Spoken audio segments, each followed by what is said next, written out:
Bonjour à vous, chers êtres en éveil des consciences. Bonjour à vous, chers thérapeutes, praticiens et accompagnants des âmes en éveil. Il n'y a pas de victime, mais il peut y avoir des bourreaux ou des sauveurs. Alors ce sujet, en fait, ça fait un petit moment que je sens qu'il doit être traité. Et je dois bien avouer qu'en fait, c'est quand même quelque chose qui m'a posé question sur un bon trimestre, puisqu'effectivement, il a fallu que j'aille explorer différentes dimensions de ce sujet pour pouvoir en parler de manière bienveillante et surtout permettant un éveil. Alors ce qui est à comprendre dans le fait de ne pas être victime, c'est avant tout de comprendre que nous avons la responsabilité de notre incarnation. Avoir la responsabilité de son incarnation, ça veut dire que nous nous élevons à l'état d'être spirituel, nous nous élevons à une nature divine qui nous habite, et forcément, dans ce process, nous comprenons qu'il est nécessaire, voire indispensable, d'avoir un certain recul sur ce que nous vivons.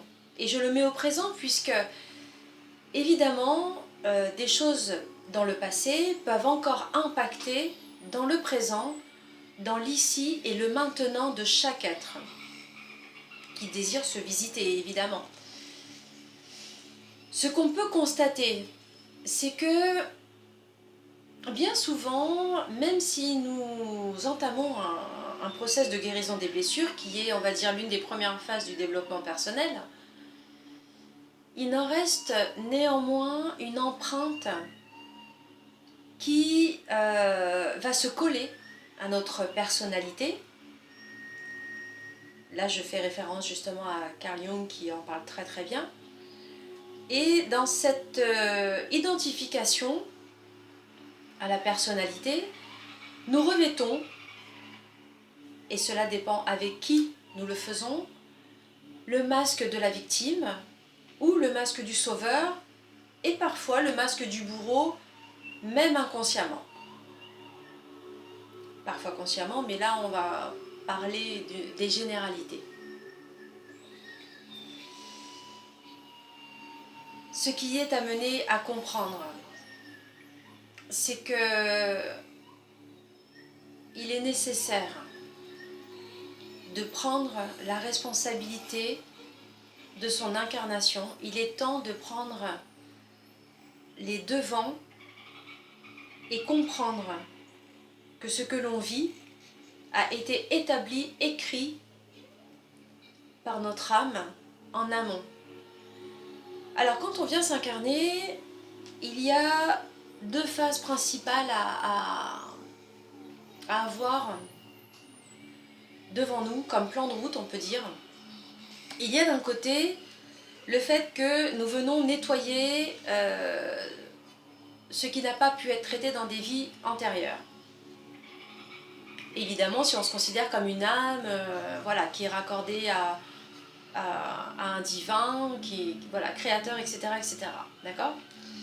Et de l'autre côté, l'âme qui vient s'incarner décide de se mettre un plan de route pour une évolution dans l'amour, pour une évolution vers elle-même, pour une croissance.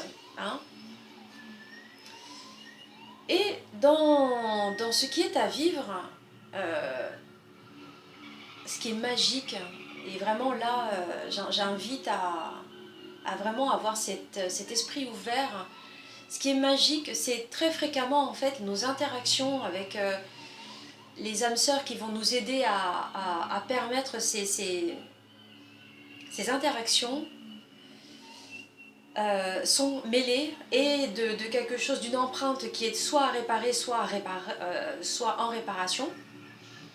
Et en même temps quelque chose qui va naître par le biais de cette réparation ou de cette chose à nettoyer, va amener justement sur le chemin de l'évolution. Donc en fait, on voit bien que tout est imbriqué, et ce qui est à réparer, donc le karma, et ce qui est à évoluer, donc l'âme en elle-même qui est en mouvance vers l'amour.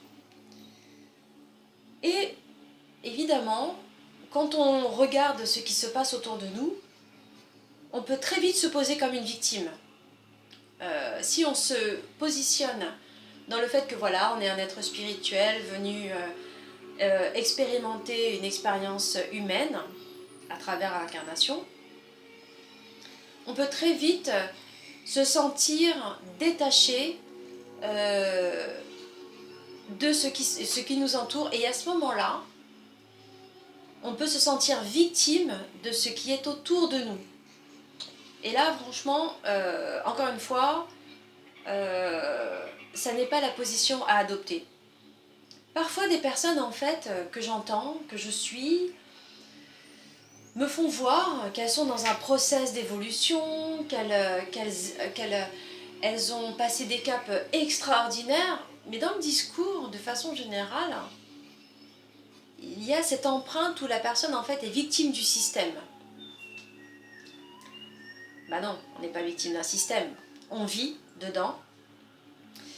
Là où en fait on pourrait poser ce regard d'être victime du système, il y a aussi une autre façon de voir les choses, c'est le fait que nous vivons dans un monde d'abondance qui a ses bons et ses mauvais côtés évidemment, parce que c'est un équilibre, c'est comme dans la nature, tout est équilibre. Et dans cette abondance, évidemment, il y a des choses qui se passent, il y a des situations géopolitiques qui se passent, évidemment. Alors on a envie d'y être impacté, on n'a pas envie, c'est notre choix. On a envie de se sentir victime d'un système ou on n'a pas envie, c'est notre choix. Et en fonction de la façon dont nous décidons de vivre ce que nous avons à vivre, la responsabilité est la nôtre. Donc évidemment, nous vivons dans un système, je dis nous parce que j'y suis également. Moi-même, j'ai des démarches administratives à faire. Moi-même, je suis très consciente que si je veux manger, il va falloir que je sorte la carte bancaire ou le billet. Il n'y a pas de problème. Mais ce qui est à comprendre, c'est que là où on pourrait se positionner comme victime d'un système, on peut aussi se positionner en disant « Mais waouh, je vis dans une abondance ». Évidemment, il y a ses bons et ses mauvais côtés. Vous voyez ce que je veux dire ? Il y a vraiment une façon, une perception à avoir selon si on se situe à un espace de nous qui veut se sentir être toujours à subir quelque chose, ou si il y a cet espace en nous qui nous dit « Bon, voyons, tout ce que je vis est miroir de ce que je vis à l'intérieur de moi, donc là, qu'est-ce que cette situation reflète de ce que je vis à l'intérieur de moi ?» Vous voyez ce que je veux dire ? Et quand on se positionne ainsi, on est responsable de ce que l'on vit. Et évidemment, si on a envie d'être dans une authenticité, une probité accrue, c'est une évidence, ce que l'on va vivre à l'extérieur ne sera que l'humble reflet de ce qui vibre à l'intérieur. Et voyez, en se positionnant ainsi, en fait, eh bien encore une fois, il y a deux façons de vivre la chose, en fait. Soit on devient nous-mêmes un être spirituel qui s'expérimente, ou on revêt le visage de soit la victime, soit le sauveur si on est thérapeute et on croit qu'en fait on va pouvoir aider des personnes qui vivent dans ce monde, machin. Soit on est bourreau parce qu'on se dit on va lutter contre ça, on va lutter contre quelque chose, et à ce moment-là on se positionne dans une forme de bourreau. Et là vous l'avez compris en fait, je ne parle pas de nos interactions sociales, je parle vraiment de l'être qui se positionne d'une manière générale dans sa vie, encore une fois. Alors évidemment, si on va sur l'individuel, évidemment là par contre ça peut faire mal. Là, je veux dire, ça peut faire mal, mes propos peuvent faire mal. Et dans la façon dont en fait je vais traiter le sujet, je vais moi-même témoigner de ce que j'ai vécu pour pouvoir vous faire comprendre que ce que je dis, eh bien voilà, tout est à dépasser. C'est une évidence. C'est une évidence. quand on arrive sur Terre, nous avons des étapes à passer, nous avons des karmas à réparer. Ainsi, quand par exemple, dans une vie antérieure, nous avons été baignés dans une opulence importante, il y a plusieurs façons de vivre les choses. Soit cette opulence nous a amenés à être on va dire, une personne qui partage, enfin je sais pas comment dire, qui amène une prospérité autour d'elle, ou soit nous amenons cette opulence pour nous-mêmes, à l'instar des besoins des autres, voire même dans l'ignorance de ce qui aurait pu se passer dans l'entourage ou l'environnement de la personne. Et ce qui est beau, ce qui est intéressant, c'est qu'en fait, c'est pas une incarnation qui va faire que dans la prochaine, on va avoir à nettoyer. Non, c'est pour que la leçon soit vraiment apprise, l'âme va expérimenter l'opulence sur des contextes tout à fait différents et dans des situations complètement différentes. Mais cette opulence sera là.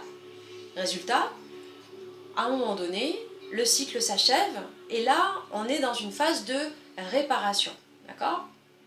Et dans ce cycle, qui va commencer à être de la réparation, il est nécessaire de comprendre que, effectivement, dans les vies d'après, la répercussion de ce que l'âme s'est fait vivre dans l'opulence, par jeu de miroir et d'équilibre, elle va vouloir réparer dans les vies d'après.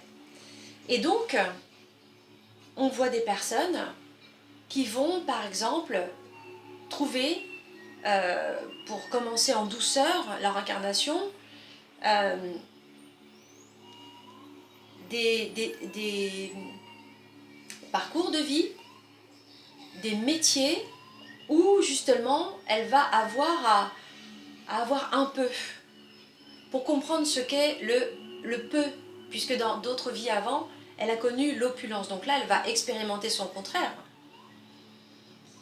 Si dans une vie antérieure, l'opulence n'a pas été source de bienfaits dans les alentours, voire même source d'arrogance, de cupidité et d'avidité, évidemment, dans une vie ensuite, la personne va le vivre dans la mendicité, va le vivre dans le fait qu'elle n'aura strictement rien, aucun moyen pour pouvoir subvenir à ses propres besoins.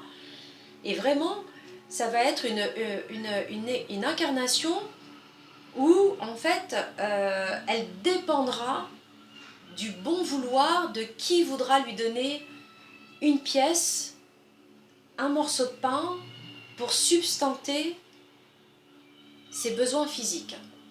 Vous voyez ? Donc en fait, ce qui s'explique là, c'est que il m'est arrivé, et ça me pose pas problème, mais franchement, c'est quelque chose que j'ai assez expérimenté, et même des consultants me posent des fois la question, pourquoi il y a des clochards encore à l'heure actuelle ? En 2024, pourquoi on a encore des clochards ? Quand on comprend la responsabilité d'une âme, quand on comprend les implications qu'elle a envie de vivre pour réparer ce qui a été auparavant, on comprend le choix de cette âme à vouloir être dans cette position, à mendier. J'ai eu l'exemple, hein, j'ai eu un homme il avait un travail, il avait une belle situation. En revanche, son défaut, c'était le jeu. Et donc, il dépensait tout son salaire, il dépensait tout dans le jeu. Il a essayé tant bien que mal de réfréner cette addiction. Il n'a pas réussi. Et comme moyen ultime, il a décidé, alors il est décédé l'année dernière, comme moyen ultime, il a décidé parce que de toute façon il ne pouvait plus, hein, il n'avait plus moyen de payer un loyer, il n'avait vraiment plus rien. Et donc il a vécu dans sa voiture.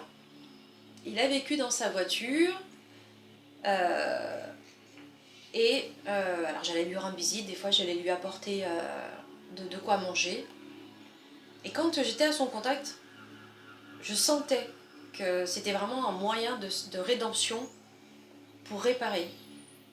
Et à un moment donné, j'ai senti que là, il arrivait devant lui un choix qu'il fallait qu'il prenne, puisque effectivement, il avait payé sa dette d'une certaine manière, puisqu'il avait fait du tort évidemment, son addiction étant le jeu, forcément il ne payait pas ce qu'il avait à payer, mais il avait payé, ça y est, il était au point là où il pouvait faire le choix.